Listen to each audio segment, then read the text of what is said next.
કોલકાતાની trainee મહિલા doctor સાથે દુષ્કર્મ કરી અને તેની હત્યા કરી દેવામાં આવી હતી અને જેના જ પડઘા આખા દેશમાં પડી રહ્યા છે અને તે અંતર્ગત સરકારી હોસ્પિટલોના ઇન્ટર્ન ડોક્ટરો અનિશ્ચિત સમય સુધી હડતાલ પર ઉતરી રહ્યા છે।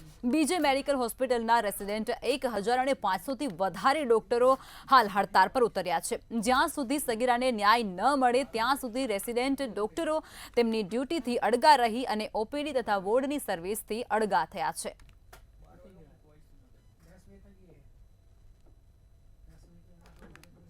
પૂરેપૂરું પ્રોવિઝન છે અને જ્યાં ફિમેલ રેસિડન્ટ અને સ્ટુડન્ટ રહેતા હોય છે ત્યાં અમે ફિમેલ ગાર્ડ્સ પણ રાખ્યા છે।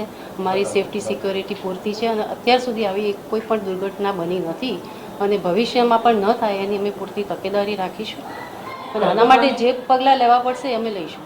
ના, મારી દ્રષ્ટિએ એવું નથી કે તહેવાર આવે। ગઈકાલે જે સાંજે અમને આવેદન આપવામાં આવ્યું એમાં રેસિડન્ટ ડૉક્ટર્સ જેને કહીશું અમે R1થી માંડીને R4 એટલે કે જે પાસ થયા પછી SR હોય એ લોકો એમાં સમાવેશ એનો થતો હોય છે અને બાય એન્ડ લાર્જ બધા ટોટલ જો ગણવા જઈએ તો 1000થી 1100ની વચ્ચે રેસિડન્ટ ડૉક્ટર્સનું આ એક થાય અને એ લોકોએ ઓપીડી અને રૂટીન કામથી અડગા રહી ઇમરજન્સી ચાલુ રહેશે। આપ ટ્રોમા સેન્ટરમાં જોયું જશે કે બધા જ રેસિડન્ટ ડૉક્ટર્સ ત્યાં આવનાર ઇમરજન્સીમાં આવનાર દર્દીને સારવાર અત્યારે મળી જ રહી છે।